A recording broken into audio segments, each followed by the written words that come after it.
Are you sick of living in the shadow of someone else? Need some help learning to love yourself and tap into your unique strengths, or embrace your leadership potential so you can thrive in your life. This is Empower with Nancy. Let's start the show.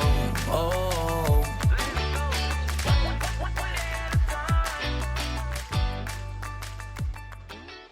I'm going to share something with you all, and it's the strength in the storm of really navigating life and loss.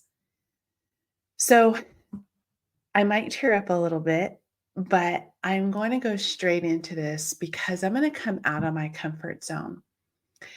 I'm going to share something so deeply personal and something that shaped who I am today. This episode is going to talk about my life and how I lived after my mom passed away when I was only 17 years old. And I know some of you are thinking, how the hell did you get through it? It was tough. It's been a very long journey to get to the point where I talk about this so openly. And it feels like it was just yesterday. But I want you to know that you're not alone in the pain that you feel when losing a loved one. So, the day everything changed, I remember that day so vividly. I was working, and one of my neighbors came to my work and told me my mom passed away. And she found out she had breast cancer. And when she found out, it was too late. She didn't go to the doctor. And back then, I lost my mom in 1987. I graduated high school in 1987. And when she found out she had breast cancer, it just spread throughout her whole body. And I think at that time, she did maybe 2 rounds of chemotherapy and then just couldn't do it anymore. And let me tell you, she was my rock. She was everything. It's like the time of my life completely slowed down. It shut down. The world around me was just, I felt numb and I didn't know what to do. I didn't know what to think. And also, my mom and dad were together for over 25 years at that time. And my dad worked at one company for 44 years. So when my mom passed away, those two, my mom and dad were very inseparable. So when my mom passed away, my dad had a heart attack. And then after that, he lost his job after 44 years because the company sold. And that was another thing that was a bombshell. And let me tell you, all this stuff just happened one after another. After my mom passed away, then my mom's mom passed away, and then my grandfather passed away, and then my other grandfather passed away, and then my grandma. And literally, guys, it was like one year after another, after another, after another. And I'm like, what the hell? And I was young. I didn't know what to expect. And with moms, they are your rock. But my dad was my rock too. My dad is now in heaven, but my dad was my rock as well. Um, and I was his baby girl. So when you're 17, you're supposed to be worried about school and having fun with your friends. But for me, everything just literally stopped and I lost my mom. I lost hope. But she, again, was my anchor. Losing her was like having the ground and my heart just ripped right from me. In one moment, she was there, the next, she was gone. And that's why it is so important for us to look at life today, for us to do a reflection of who we are today, the reflection of being grateful for the things that we have, and the reflection that, you know what, be kind, be nice, because you can have a loved one today and be gone tomorrow. Live the life that you want. Don't put yourself in the back burner. Continue to fight forward. The immediate aftermath of this entire world coming down on me, after my mom passed, I felt like I was drowning with emotions. I was angry, I was confused, I didn't know why, I was sad. But then the weirdest thing, guys, I also had a smile on my face because I didn't want anybody to see that I was completely torn. I didn't know how to process this at all. Didn't know what to expect.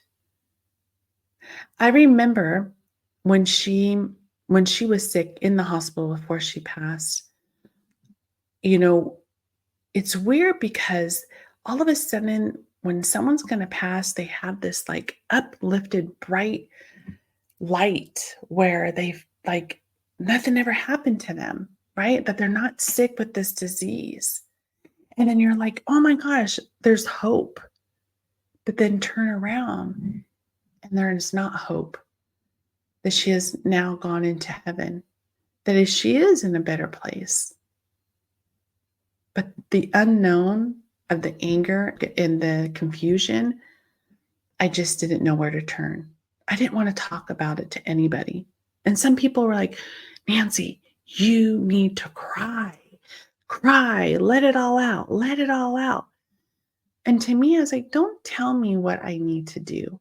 I'm going to go with the feeling that I need, that I have at that point in time. If I'm going to cry, I'm going to cry. I'm going to cry in my own space, right?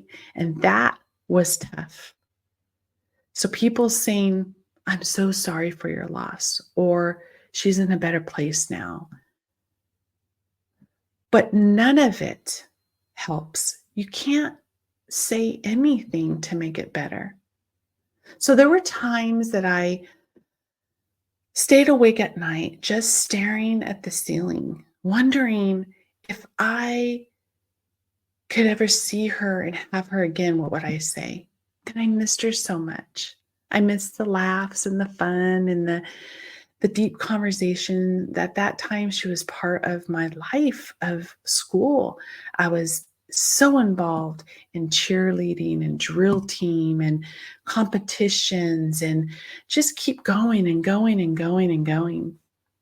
So the isolation of it all was one of the hardest part. My friends didn't know how to be around me. They didn't know what to say. I started withdrawing, avoiding people overall. I couldn't handle seeing other people with moms and being super happy. Not that I was jealous. It's just when I can see them with other moms, I wish it was me with my mom. And it just reminded me of the lost, the loss. And so I remember skipping school, I think twice, but not caring about anything. But I did continue to care for my grades and to make sure I pushed to graduate because my dad was still with me. And it would just crush his heart to know to see his baby girl not graduate. And so the turning point, it took me a very long time to realize that I couldn't keep living this way. I knew my mom wouldn't want me to give up in life. She was always so damn strong, even in the face of her own challenges. She was beautiful. She was a Vogue model at one point in time. This is way before my sister and brothers were born. But my mom was very fancy. She would be watering the lawn, being all fancied up. But I started going through this own phase of myself and said, you know what, Nancy, you need to wake up. You need to wake up and not give up. And I took one step at a time, trying to find my peace, bringing in people in my circle in my life that brought me joy, and not bringing people in my life that didn't bring me joy. So, how did I find peace? Like I said, it's been years since I lost my mom in 1987. 1987. I've learned how to live with it. I found peace in the memories of my mom, in the lessons that she taught me, and in the strength that she showed me to be a very strong, driven woman and never give up and listen to my heart. I've discovered myself, even though I lost my mom. I want to tell everyone out there who is going through something very similar grief. It's okay. You're going to get through it.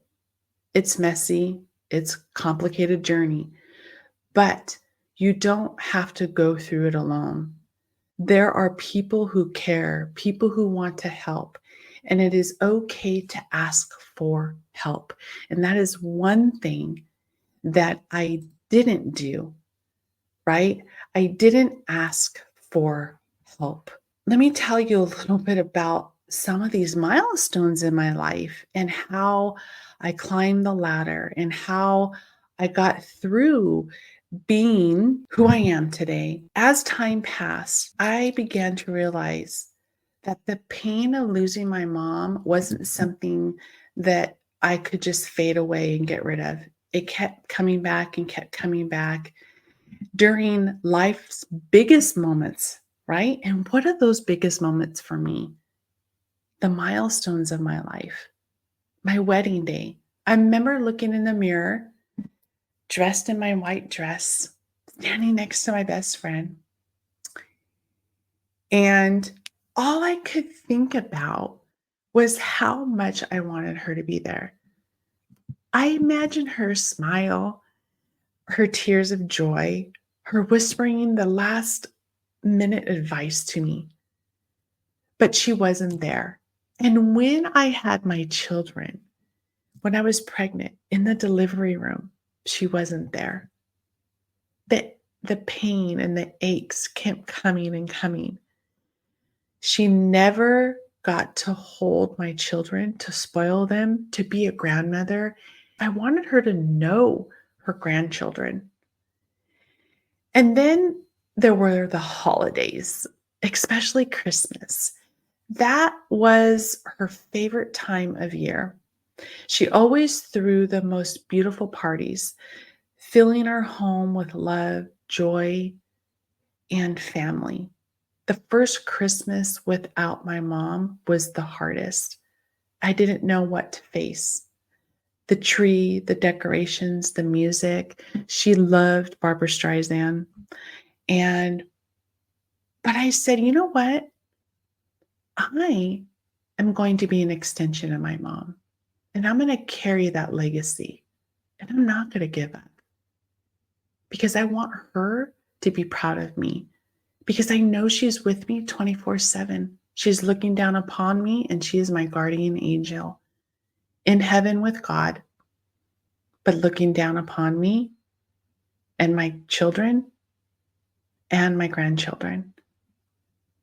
So, one of the other milestones was climbing the corporate ladder. And I thought when I was in school, what did I want to do? I wanted to be a nurse. I wanted to be an attorney. I wanted to be a court reporter. These are some of the things I wanted to do. But what did I do? I got into the mortgage banking industry. And I started right after high school. And I went to college and I went through trade school and learning the law, right? Because I wanted to be a court reporter, maybe an attorney or what have you. So I did go to college for that. It was a trade school. I put myself through college and I also worked full time in the mortgage banking industry. And I started as a receptionist and I worked my way up. I didn't give up. I kept going.